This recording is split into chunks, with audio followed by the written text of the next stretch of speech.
these are not human beings.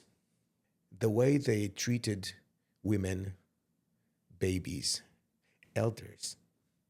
In what religion there is no respect to elders? Holocaust survivors. Burn people alive, concentrate them, shoot them, and burn them. They are worse than the Nazis. The world is on fire today, and they're talking about the state of Israel, one of the smallest countries in the world, but it seems to always capture the world's attention. Everybody's talking about this ceasefire deal. I'm getting phone calls asking me, what are my thoughts on this deal?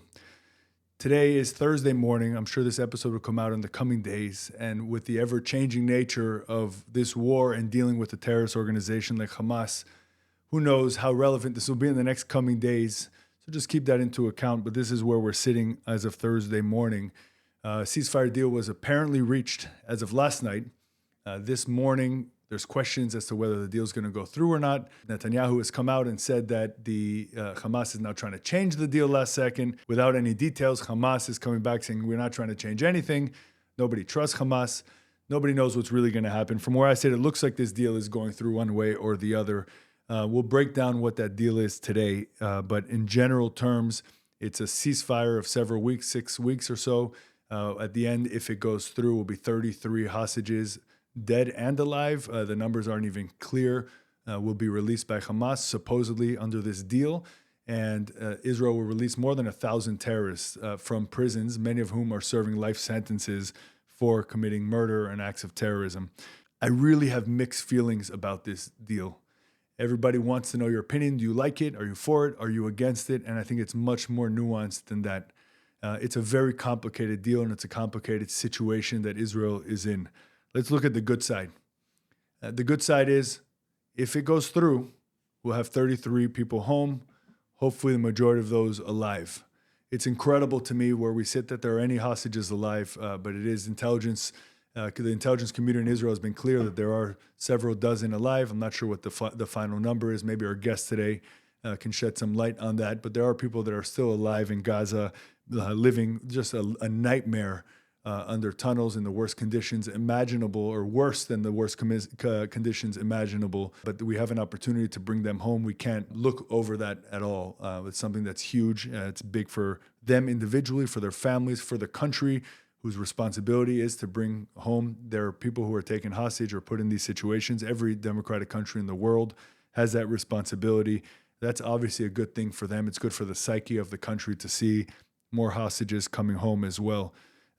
Also, I'm very happy that this deal does not include day after talks. The parties agreed to continue to talk about the day after, which is a whole lot of nothing. That's what it needs to be. To tie together any day after conditions with release of hostages is a terrible position for Israel. So I'm happy to actually see that that's just nonsense when they're talking about, we will talk. The parties agreed to agree, which under any state law, for people who don't know, agreements to agree are not enforceable because they don't mean anything. And also, there will continue to be a presence of the IDF in Gaza even throughout this deal and the weeks of the deal. That's a good thing. We need as much presence of the IDF in Gaza as possible, from my opinion, not just in the corridors and in the Rafah crossing, but all over Gaza. It's not everything, but at least there are some there. That's the good of the deal from where I sit. The bad of the deal, there's 67 people dead and alive still in Gaza. Nobody cares about them. Who's thinking about them? This isn't the end of the war. It's a ceasefire, but we know that this is how these wars end. They end with ceasefires. On October 7th in the morning, there was a ceasefire. It wasn't any resolution of any previous dispute. It's just a ceasefire. The armistice agreement from 1947, it's just a ceasefire. It's just for now, we're going to lay down our arms. We know that in the Middle East, ceasefires really mean the end of wars. And if it does mean the end of the war, what happens to the other 67 hostages that are there? I don't want to forget Hadar Goldin and Oren Shaul, whose bodies are also being held in Gaza by Hamas since the last war. They're not on any list from what I know. They're not coming out. Their family has been all over the Israeli news yesterday and today saying, what about ours? And also there was a commitment by the prime minister not to release anyone involved in their kidnapping, and apparently they're on the list. I'm not sure if that's true or not, but that's what's out there. Also, we're going to go through this a lot in today's podcast. A lot of Israel's war in Gaza had to do with controlling territory, in particular in the north of Gaza. my understanding of the details of this deal, and we'll speak about this today, Israel's going to pull out of northern Gaza and allow, the IDF will, and allow people to come back, people being civilians and terrorists alike, because we know there's a huge overlap there. Soldiers died and fought for that, and there's a reason why Israel was fighting so hard to control northern Gaza. So pulling out from there is a reason why Hamas is asking for that or demanding that as part of this deal. That's obviously a bad thing. And then the bigger picture issue is just the policy of trading innocent civilians for prisoners that are serving sentences in jails is a terrible policy for the state of Israel, for the United States, for anybody. From where I sit on October 7th, I wish we would have seen Israel say to Hamas and to the rest of the world, let it be known that we're not negotiating to bring back our hostages. The only negotiation will be that we'll stop killing you. If you want us to stop killing you, give us our hostages back. There's no other terms. There are no other discussions. There's no other mediators. There's no other strategies. There's no Blinken. There's no Qatar. There's no Egypt. You want us to stop killing you? Give us back our hostages. That's it. But that's not what Israel did. That's not what Israel did in this war. That's not what Israel's done in previous wars. Israel has always had an unofficial policy of opening up these negotiations to trade prisoners for hostages. They did it for many in the past, and we know that Sinwar was released in a prisoner exchange deal like this, and we saw what we got. So it's really, really a difficult issue. I'm reminded of the famous poem and quote about the man in the arena. It's very easy to quote. Basically, it says very easy to criticize the man in the arena, the person making the decisions. And in podcasts and media, everyone loves to do that. But really putting yourself in the shoes of someone making those decisions is impossible. It's an impossible decision. There is no perfect solution to this.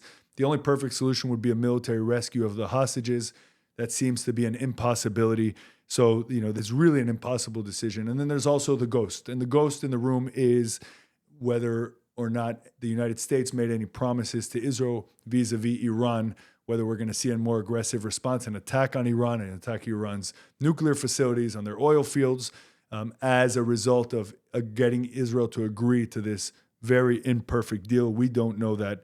There's lots of questions of morality and utilitarianism, what's for the greater good. I studied philosophy in college. Just reminds me of these ethical questions. They'd come up with these complex ethical questions and then apply ethical theories to it to see if it works. If you study Talmud, if you study Jewish literature, you also have these situations. None of them reach even the heels of the complexity of the situation that Israel's in, not just from a military and political perspective, but from a moral perspective. So I'm humbled to know what I don't know, and I don't know whether this would be the right move for Israel or not. We need to actually end Hamas. That's a goal that Israel and the United States has had together. But are we in this deal? It doesn't seem like it. We need to bring home the hostages. We're bringing home a third of them. Is that good enough? Is that a step towards the right direction? Are we abandoning 2/3 of the hostages? And we need to bring security back to the state of Israel and to the region. And are we doing that? Is Israel doing that by reaching this deal? Only time will tell. At the end of the day, I'm very humble. I'm going to end where I started, which is I have very mixed feelings about this ceasefire deal. There are definitely good parts of it. The personal stories, the 33 hostages that, God willing, will be coming home. But at what price? Is it too much of a price for the state of Israel? Will Israel be able to reach its objectives, which was ending Hamas as a military and government entity and bringing home the hostages? That's been the clear objective of the war. Will that bring Israel closer or not? I doubt that it will, but I don't know. And I will share just that I am praying every single day for a real resolution of this war, but a resolution where there is an end of Hamas and there's an end of hostilities against the state of Israel, and the state of Israel can continue to flourish. And for all the listeners here in the United States and in Canada and other Western countries, Israel's enemies are your enemies, and Israel fighting and defeating these enemies decisively will impact your life immediately here in North America and anywhere else in the West. So we all have to pray for Israel's complete victory, and for our leaders or their leaders and our leaders here in the United States to all have the wisdom to get to the right decision.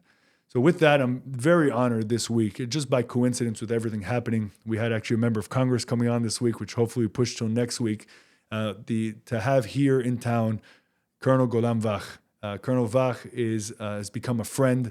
I have to share just the story of how we became friends. He's a colonel, obviously, in the Israel Defense Forces. He's here this week. Colonel Vach led the Israel Defense Forces search and rescue team when the Champlain Towers building fell right here next to Bal Harbor in Surfside. I was mayor at the time, and I got to meet Golan. He brought the team over, and it was really just a dream for everybody. Local teams, the local firefighters welcomed them with open arms, the community, the political community, the families of those that were buried under the rubble. They came in with a lot of professionalism and care. On the personal side, and I'll share that because that's what this is about, when I think Golan and I, or Colonel Vach and I, were in the background on CNN or one of those channels in front of the rubble of the Champlain building that had been collapsed, and my phone started ringing. And I look at my phone, I can't answer, and I get a text from that person who says, it's a friend of mine from Israel, and he says, "Tell Golan I say hi. I grew up right down the street from him." And it's a very like Israel story that everybody kind of knows each other in that country. It's a small country. And that individual then helped us forge a bond.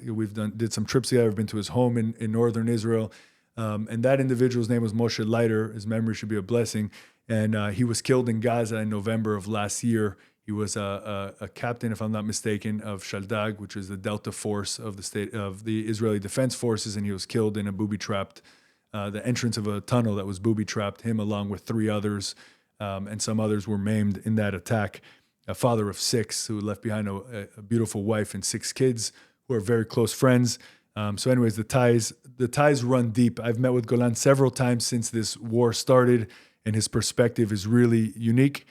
He's been fighting the war from day one. He's been in Gaza. He actually went into Gaza with Moshe Leiter on the first day, the first group of soldiers that put boots on the ground in Gaza after October 7th, and has been fighting ever since. He was injured in a really terrible way, although he's bounced back in just an amazing way. He was. It's almost ironic, Golan. Your expertise has to do with collapses and going to save people from collapses, and you were in a tunnel that collapsed on top of you. We'll talk about it. You were saved by your own team, not without some serious injury, but now you're back running. Your wife told me you're running 15 kilometers, which is ridiculous, every day on a leg that was shattered just weeks ago or just a few months ago. So I'm so excited to have you here in the studio. It's the first time we're filming in the new home studio, and there's no one better to have here than my friend, Colonel Golan Vach. Thanks for coming. Thank you for having me here. Good morning. Beautiful studio you have here. Thank you. Let's talk more into the mic so the studio people don't go crazy. The producers don't go crazy after on me. But Golan, listen, I did something different. I told you that I don't usually do. I usually film my introductions apart from the guest. I'll do it before or after. But this is such a complicated deal. And I said to you before this starts, we are going to disagree, I'm sure, because everybody has different opinions on this deal, and I may get things wrong. I want you to hear my opinion, and we can go from there. But before we get into the deal, Golan, if you can give us just a little bit about your service before the war and then since the war started. Mm-hmm. So October 7th, I was the commander of the National Search and Rescue Team. I deployed my unit without an order. The opposite, they told me not to at the beginning. Only after 45 minutes, they allowed me to. But in that time, we were on our way to the unit, which is in the center of Israel. In 1 o'clock, October 7th, we were spread all over Israel, 400 rescuers to rescue people from the destruction sites. They launched thousands of rockets on Israel. And in about 4 o'clock, I headed to the south, and I spent the whole night in the Nova Festival. I evacuated most of the burned bodies. I spent the whole night. Day after, I was in the police station in Sderot. I found the 4 missing police officers. One of them was a woman. And Monday and on, I was in charge of evacuating Kfar Aza and Be'eri Kibbutzim.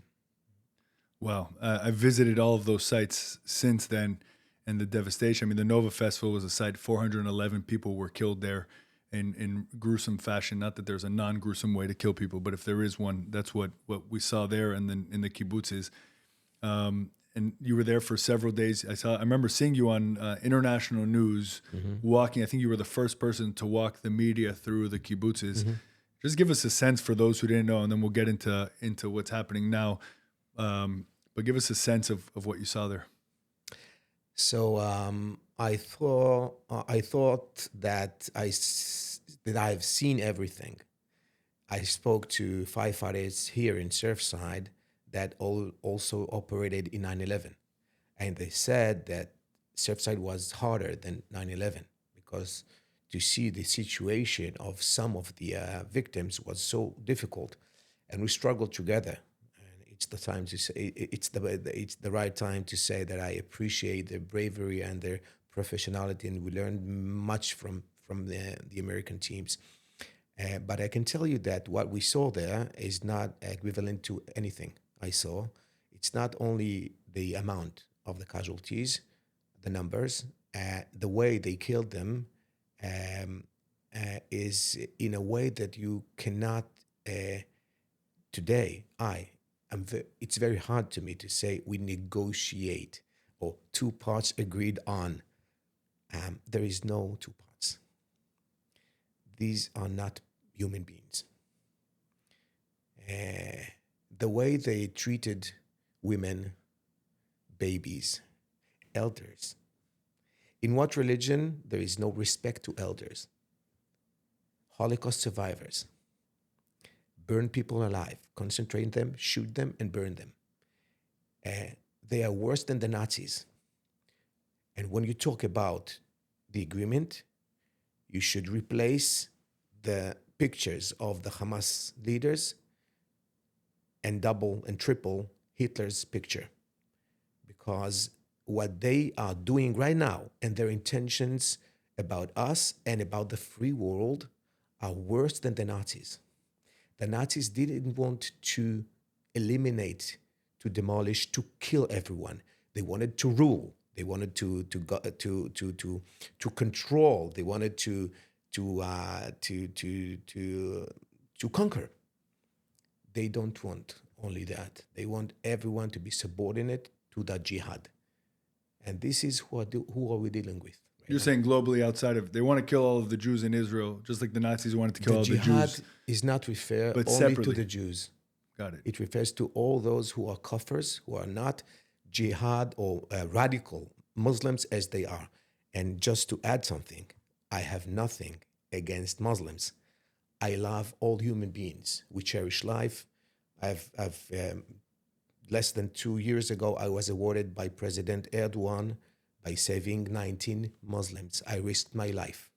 I crawled in tunnels in Kahraman Marash, a city filled with Syrian refugees who hated us, but they were in trouble, and we went there during and after shocks, crawling in the tunnels. We were the expedition, the delegation that saved the highest number of any other delegation in the history of rescue in this Muslim city, and I'm very proud of it. Yeah, so people don't know and that you led a unit for many years, but traveled all over the world whenever there was an issue. There's actually your unit, you were telling me before we went on the air, is now in California helping out, which is incredible in the middle of a war where everybody's serving in different units during the war, that they came back to go help in California, but also helped here in Surfside, in Mexico where there was a collapse, in Thailand, in India as well for the earthquakes. Honduras, Philippines, Albania, Yeah, so Brazil. That's actually a unit in the Israeli army, correct? Yeah, it is. Yeah, so that's an incredible thing. But since when the war started, you had to put on a different hat, right? You went into Gaza. Tell us a little bit about your service since the war started, whatever you can share. So rescue unit, its natural environment, if I can say natural environment, is only the destruction. You deal with the destruction. You deal with the debris. We deal with the rubble, and this is your main enemy. But to be a rescue team, military rescue team, means that you have also to face the enemy, the real enemy, which is Hamas, all the jihadists in Gaza. So to assist or to support combat units as a rescuer, and to deal not only with destruction of fallen houses, tunnels, explosives, and also the enemy that he moves and he wants to kill you, it's a little bit difficult. But we switched very fast. Uh, Basically, where we actually we did it in October 11th when we finished one of the evacuation of the kibbutzes, and they fired on me on my command car, and we had to fight three terrorists that were still hiding in the bushes near kibbutz Mefalsim, and eventually they are not alive, and we are. And since that moment, we understand that to operate inside Gaza, we should be again to be armed and to train for it. I was 17 years in combat unit, so I know the job. And so we entered Gaza in October 28th with Moshe Leiter, Yossi Hershkovitz, this group.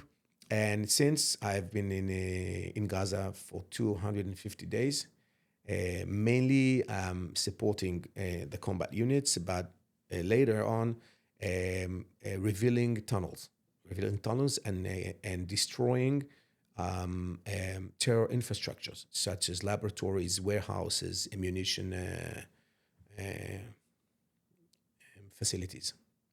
So give us a little bit of and we will get to the deals where we need to, where I want to take this discussion, but I can't pass up the opportunity to have this discussion with you on the air, which is, after so many months of Israel being in Gaza and operating, the IDF finally coming into Gaza. When Israel pulled out of Gaza in 2006, everyone said, if they shoot one bullet, this was Sharon's famous line, if they shoot one bullet, we'll flatten Gaza. And of course, they didn't shoot one bullet. They shot thousands and thousands of rockets and built terror infrastructure, and Israel basically watched.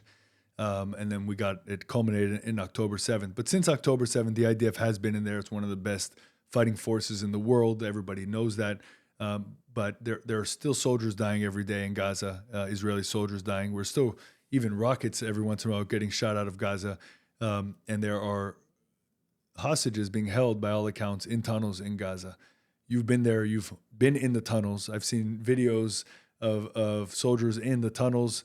I'm sure you've been in there as well. You've explained and you've exposed them. You've destroyed tunnels as part of your role in the army.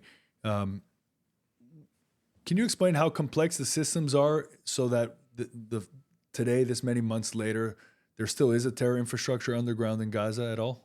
Mm-hmm. So the fact that there is still infrastructures is that they are keeping the hostages. And right now, the listeners are part of the shield that they activated in October 7th. You cannot treat a population, like we say, a civil, uninvolved population, as they are like a true enemy. You cannot just bomb women and children. We do not do that. If we bomb, it's a place that we evacuated, we announced, or it's a specific terrorist with minor casualties. So the listeners and also the Israeli public as is the human shield that the Hamas built around themselves, and it takes time. It takes time. If somebody knows how to cure cancer, I would like to know it. What's the right way? Just to take out the cancerous tumor and your cure. Right now, Gaza is infected in thousands of cancerous tumors, and it takes time. It takes time. But you're saying different. Just to understand, what you're saying is, if I can extrapolate from where you said, is it the case that the tunnels that exist really exist because they're being guarded in a way with human shields of Israelis that are being held hostage? So Israel can't destroy the tunnels if they think there's a possibility that there'll be hostages there. Exactly. And because of the sensitivities that we have to operate among civilian environment, it takes time to evacuate, to make sure that we are not damaging unnecessary targets, and we pay with our best soldiers. I know that the American policy would be totally different because we heard it from American generals. that they flattened the area and they put the soldiers in. And they did so in Iraq, in Afghanistan. You don't, enter your soldier just to a populated area with, but we are doing it, and I'm criticizing many of the IDF movements decisions. I'm not saying that this war is perfect, but there is no perfect wars, and I won't replace the chief of staff and not the prime minister.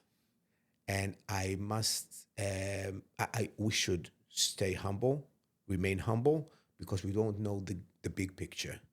And everybody says, hey, we should do this and that. And I have many ideas how to do it better and how to shorten the campaign. But I respect the generals, I respect the chief of staff, and I remain humble. Yeah, and the bigger picture that Hamas is not an independent actor. It's not a terrorist group that's in Gaza by themselves. They have Iran and the influence of Qatar, who plays both sides. We should start with Iran. Right. We should start with Iran. So the bigger picture is not Hamas. The bigger picture is Iran. So I don't know what this agreement includes.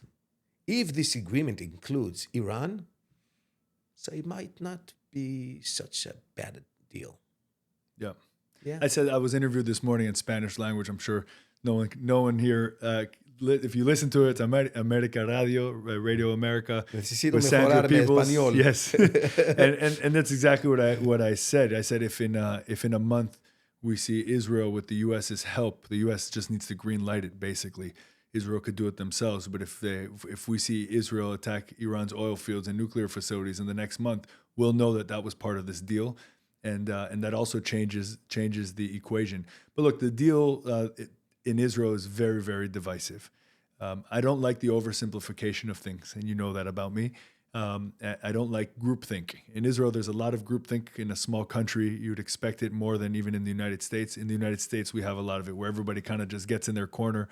And it's almost, and I'm here in the U.S., I'm not there, although I do watch Israeli news and try to keep up with what's happening there as much as possible.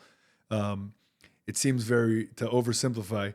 The people on the right are against the deal. The people on the left are for the deal. Generally speaking, the military establishment, soldiers that are fighting are against the deal because they want to finish the job and they want to get out. All the soldiers that don't want to be told to stop. The people who are not fighting, sitting in tech offices in Tel Aviv, are for the deal because they just want to move forward. I know that's an oversimplification, but it's not wrong. Tell me, what is your initial reaction to this, hearing about the ceasefire deal and the terms of it? Referring only to the agreement as I know it, and I don't know everything. I'm not in the details. I can say very carefully that I know the details more or less like you, maybe less, because you are very much into the news, and you're in constant connections with many people in Israel. I'm here. I'm doing my job, but I will tell you 2-3 things. First of all, I'm curious about the timing.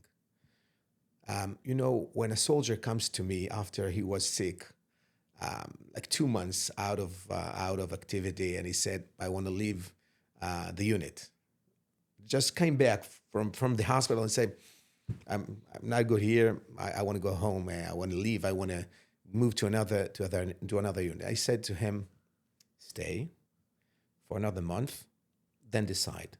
Okay, when you're back to your normal situation, then leave." The exchange of governments in the U.S., I'm curious, is it a good time to make big decisions, difficult decisions? I would think, and I'm not much into details, that we should wait and let Trump get into the office, and after 1-2 months, we're already 16 months, we can wait another 2 and then do it. And there is pressure from both sides, from Biden's ministry and Trump's as well. I'm not into the details, but the timing I wonder about the timing. Let me respond just to the timing. So first of all, for anyone listening that has any doubts, the only reason this deal is happening now is because of Trump and the pressure Trump's putting on. Biden trying to take credit for it is an absurdity. Yes, he's been proposing this kind of deal for a long time, and no one considered it. Now that Trump is coming and is putting tremendous pressure on Hamas and frankly on Israel to just let's resolve this. It's mainly on Israel because it's the same agreement that was almost 8 months ago, last May. Yeah. So why now? Yeah, well, I think it's pressure on both, and the pressure that Hamas knows and Iran knows is that the threats that Biden made were empty threats. Mm-hmm. And when he said, it was not very eloquent, but he said that, remember the line was, I want to tell Hezbollah, if you want to get involved, don't. That was his big line. Everyone was so happy. The media loved it. One line with no details, but it was a clear line, right? Don't get involved. The next day they shot rockets, right? And it was a test, and Biden didn't do a thing. He moved around warships, but they didn't really do anything. And we also know that the administration here until Tuesday, the Biden administration, to be clear, depending on when someone listens to this, has held back lots of weapons. Yes, Congress approves them, but they slow roll the approval process. They took them, for those who don't know the details, and Senator Tom Cotton has broken this down really well. The Biden administration got rid of the emergency process of approving arms sales to Israel, which you do during a war. So they say, yeah, it's approved, and then they put it into the regular process, which is 3 or 4 years when you're just buying arms at a regular time, which has been slow rolling it and putting a lot of pressure on Israel not to increase pressure on Hamas in Gaza and not to attack Iran. We remember when Iran attacked Israel last time. I was there the last time they were supposed to attack, and then they didn't attack that night, and we got out. We were lucky. But Israel's response was very modest to Iran, right? We took out, Israel took out the surface-to-air missiles and showed that they can fly over Iran, but that's really about it, and that was because of the United States. So I think there is pressure on Hamas. I'm confident there's pressure on Hamas and on Iran that's saying, look, if you don't do this before January 20th, which is what Trump wants, all hell will break loose. It doesn't mean the U.S. is going to attack. It's going to means the U.S. is going to allow Israel to take the handcuffs off and really let soldiers to go out and do what they want to do, which is to flatten parts of Gaza and to go out and really fight full force to get these guys out. So the timing is right. And I hear what you're saying, where it's the pressure. Maybe it wasn't the right time to make a decision because you're under pressure. But when you're in a conflict, there's inflection points, right? There's moments where things can get done. Something needs to change. In a litigation, it could be a hearing that's coming. It could be a judgment that's coming. And I think Trump utilized that as leverage to get people to reach a deal. So speaking of leverage, I think that we are missing the most important leverage that we earned with the highest price. Your friend, my friend, a lot of friends, we lost to achieve this leverage. One is the corridor of Netzarim, which separate 2 parts of Gaza, which controls the flow, of terrorists, of ammunition from both sides of the strip. And the other one is the northern Gaza. Northern Gaza is the heart of the Gaza Strip, which is the city of Gaza. Once you allow 1.5 million civilians to return to this territory, you lose your most valuable leverage, because we've been talking about the fallen soldiers and why we keep losing or having these casualties every day, is because it takes time to evacuate the area and to clear the tunnels, to find the ammunition, to dismantle the rockets, and to make sure that the kibbutzes and the villages around Gaza are safe. I know people who lives in Sderot. Okay, they raised traumatic children. For those who don't know, Sderot is the largest city in the Gaza envelope and the closest, and they live under daily rocket fire. So they have under 5 seconds to get we walk into a bomb shelter.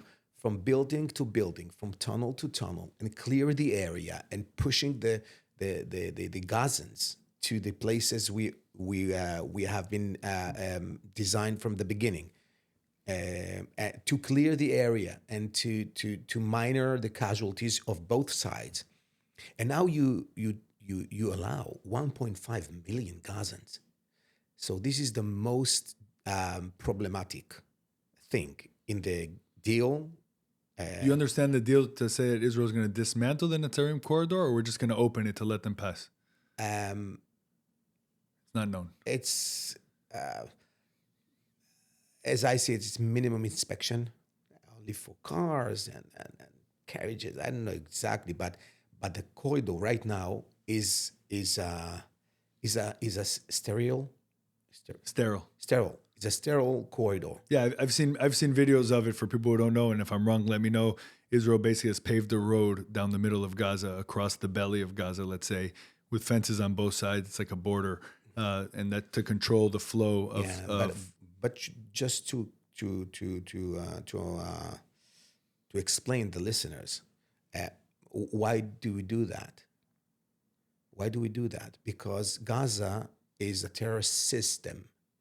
System means that each part of this machine are working simultaneously. So once you divide the parts, you can control. If you want a minimum of casualties, you should separate the parts of the machine, the Hamas machine that he built for over 20 years since we went out from Gaza. So now losing this leverage is something that concerns me very much, and it's irreversible. We are talking about 33. Why 33? I will tell you why. Because they know, you can do it many times, that this is approximately the number of the live casualties, live hostages. So they say 33. I can guarantee that they will keep a few enough live hostages to bargain the next steps. Then they are unfortunately they have the leverage right now, and the leverage is the Israeli public and then the listeners, because everybody wants to see the hostages. And you say 33. Hey, we know this number. We want them home. Bring them home. But what will happen? What would be the end of the rest? When will we get them back? I do not believe the Hamas. I saw them in the Nova Festival. If somebody wants to have like a quick brief about how who are we talking to, get into the Telegram channels and see what they did. And yesterday it already came out in the media. One of the Hamas leaders said that our goal is to do another October 7th. That's our next plan. There will be October 7th and October 8th and October 9th. They said. So I don't care what they say, as long as we have the leverage to enforce them to get to the right situation. I will tell you another thing. We're talking only about the short-term agreement. What is the long-term? I can tell you one thing. I'm very optimistic about us. I'm very pessimistic about them. As long as they will educate their kids in the classrooms to kill people, not only Jews, to kill people. They have the pictures of the shaheeds. You can explain what shaheeds are. People who explode themselves in the middle of a coffee shop between elders, babies, and women. Yeah, suicide bombers. And the pictures of Salah ad-Din. Salah ad-Din fought in Karneh Hittin, which is next to my home, where you visited. Not the Jews. He didn't fight or defeated the Jews. He defeated the Crusaders. So the Crusader is the rest of all. So they have both pictures in their classrooms. So this is long term, and I'm very pessimistic because right now I cannot see any future to this entity who called Gaza. Even if we get back the hostages and we build Gaza and there will be no Singapore in Gaza. Very pessimistic, because the jihad is so deep in their culture, and the jihad is a culture of death. You kill yourself and everyone for one reason: to rule Allah's religion in the world. For all the lands who are not Muslims' lands, they should be cleared from kafirs. Which is, by the way, why when I speak about peace in the region, I actually speak about quiet. It's what I'm looking for, not peace, because to say peace, it's as if they've changed their way of thinking. And that's not something we have. What quiet is? What's quiet is that there's no terror attacks coming out of, what's an acceptable number of terror attacks? Land, Zero. organized, Yeah. built. I mean, there'll always be crime, and there'll always be a certain level of terrorism in any world, right? You would say that the United States is a peaceful place, yet attacks happen and murders happen, and there is terrorism. I don't see any. Let's take the hostages out, okay? It makes our talk very emotional, very emotional. Let's take him out, okay? We all want to see them home. Let's say that there is no hostages, okay? One day. You're talking about post-war. Okay. Yeah, okay. Hostages are home. Okay, Yeah. so what's going to happen in Gaza? What's going to happen in Gaza? There will be still almost 2 million people who wants to kill you, educate their kids to kill you and all the other crusaders, and there is no effective enforcement to educate them otherwise or to control the weapons from Egypt. I will tell you something about Egypt, and I will tell to the listener as well. The booby-trapped who killed your friend came from Egypt. Egypt is the entrance. It's not the border. It's the entrance of most of the explosives in Gaza.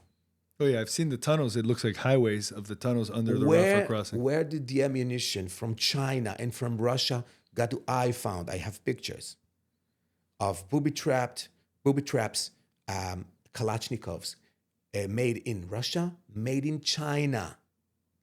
How did it get to Gaza? With helicopters? It came from Egypt. How come from Egypt? How cannot you control your border? In Israel, when we found one tunnel, when we knew about 07 in 2019 from Hezbollah's border, we eliminated in a minute. We found in Rafah hundreds of tunnels. And I can tell you that the main entrance of the ammunition is through Rafah. The Rafah border, they're crossing. You know, I remember I have a friend who was a journalist who, during the disengagement of Israel, when Israel pulled out all the Jews dead and alive that were living in Gaza, he was there covering it. And he went over to the Egyptian side of the border, and he was at a market. I always remember this. And behind the stores, there were basically these pulleys where you can put the stuff down into a train track, and it would go into Gaza. Open. And to answer your question, Egypt can close the border. They don't, right? They don't. They know it's there. There's no question. The U.S. continues to sell Egypt weapons and flood them with money and kind of ignore the realities. And I speak about that a post-October 7th world for me means a time when we at least look at things the way they are and see things the way they are. And we can say that Qatar plays both sides, for example, right? Qatar funds Hamas, is behind a lot of the anti-Semitism around the world through their investment of Al Jazeera. Qatar is the financial heart of this war. Yes. It's not a conflict. It's not a support. I can tell you, and I have proof.